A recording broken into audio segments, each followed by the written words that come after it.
Minggu kemarin, Rusia menyetop kiriman gasnya ke Polandia dan Bulgaria karena tidak mau membayar pakai rubel berstandar emas atau membayar pakai emas. Jerman langsung buru-buru bayar tagihan gas dan minyak Rusia dengan rubel. Perusahaan Rusia Gazprom menghentikan kiriman gasnya ke Polandia yang 45% sumber gasnya datang dari Gazprom. Bulgaria yang 90% gasnya bergantung pada Gazprom saat ini belum berdampak memang karena disetop oleh Rusia tadi masyarakatnya kedua negara tersebut karena belum ada mati listrik. Namun sebentar lagi bisa ambyar dalam hitungan bulan karena cadangannya saat ini hanya penuh 75%-an dan segera akan menipis. Uni Eropa menganggap Rusia menantang perang yang dijawab oleh Rusia. Kan sudah gue bilangin jangan macem-macem lu. We warned you already. Kita semua tahu sejak sebulan yang lalu Putin membuat keputusan semua produk Rusia dibayar pakai rubel. Kirill Petrov, Perdana Menteri Bulgaria, kesal dan menganggap pihak Rusia melanggar kontrak jual beli gas tersebut. Namun Putin tidak peduli. Kita juga tahu minyak bumi dan gas tidak mudah digantikan dengan seketika. Dibandingkan di rumah misalnya, ketika sambal botolan di rumah habis, kita bisa ganti dengan sambal ulek, sambal mata, sambal dadak yang dibuat dengan segera. Menggantikan sumbernya untuk gas dan minyak bumi, Anda harus menyiapkan jalur pipa baru, jalur distribusi baru, perlu tahunan membangunnya. Kita kembali ke Rusia yang memaksa menggunakan emas atau rubel berpatokan emas. Ini mengingatkan satu hal lagi tentang kekuatan tawar dolar yang ditantang rubel dan emas. Membuat otak liar kita yang merasakan ketidakadilan dolar mulai mendidih. Apa kita juga harus pakai emas? Bagaimana sebelum kita putuskan kita membahas sejarah uang dan sejarah emas sebagai alat bayar? Transaksi alat bayar di awalnya menggunakan sistem barter, di mana barang ditukar barang tercatat dalam sejarah pertamanya di daerah Mesopotamia hingga masa kejayaan Babilonia. Pertukaran barang dengan barang yang dicatat dalam sekeping tanah liat atau tablet tadi karena rumitnya menilai sebuah barang yang akan dipertukarkan. Sehingga pencatatan pada tablet untuk mengingatkan ada yang kelebihan atau adanya kekurangan di dalam bentuk angka-angka yang juga kalau dilakukan sekarang banyak tidak pasnya. Misalnya, telur ditukar kambing.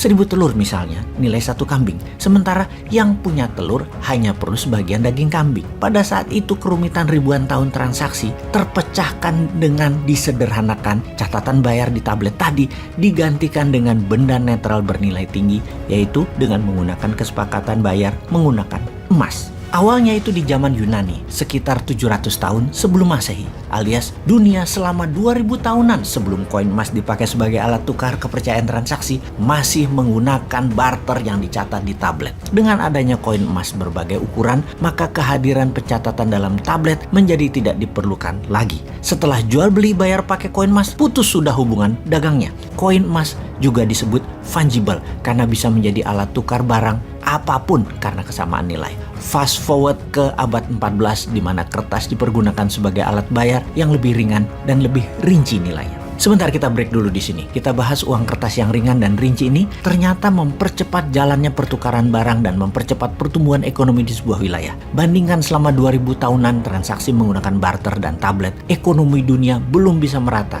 hanya di daerah-daerah tertentu di muka bumi ini. Lalu ketika menggunakan emas, koin emas sebagai benda fungible alat tukar, perekonomian dunia mulai bergerak kencang. Silk Road salah satu mahakarya transaksi menggunakan emas ini. Kemudian sejak abad 14, dunia meningkat lagi perekonomiannya dengan kemajuan teknologi, permesinan, perkapalan, pencarian bahan baku di wilayah dunia baru, membuat dalam sekejap Eropa menjadi benua termakmur di dunia kala itu karena kemudahan bertransaksi. Di abad pertengahan Eropa yang menjadi makmur dengan cepat karena transaksinya menggunakan kertas juga masih sejalan dengan transaksi yang menggunakan koin emas karena setiap terbitnya kertas ditopang dengan barang fisik emas sebagai jaminan terbitnya uang kertas tersebut. Dan terbitnya uang tersebut hanya dari lembaga kepercayaan publik gabungan dari tempat penyimpanan uang, yaitu bank dengan sebuah pemerintahan. Untuk itu, akhirnya dipertemukanlah standar emas untuk menopang nilai uang kertas atau fiat money, di mana Inggris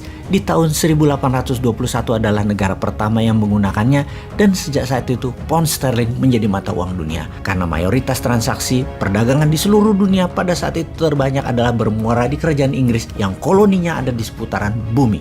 Kemudian pada tahun 1971 Amerika dengan dolarnya yang mulai menguasai 65% perdagangan dunia meniadakan konvertibilitas emas terhadap dolar atau emas tidak lagi menjadi jaminan terbitnya fiat money dolar. Oke, kita batasi informasi kali ini tentang uang dan evolusinya. Namun kembali mengingatkan, ketidakadilan printing money dolar ini ternyata sedang ditantang oleh Rusia dengan rubel backed by gold, atau bisa pilihan kedua di mana Rusia juga menerima emas lantakan pure 99.99% sebagai alat tukar membeli produk Rusia, minyak bumi dan gas. Rusia walau hanya 12% penghasil minyak dan gas bumi dunia, di mana minyak dan gas bumi Rusia di dunia mungkin hanya 1% nilai transaksi dolar.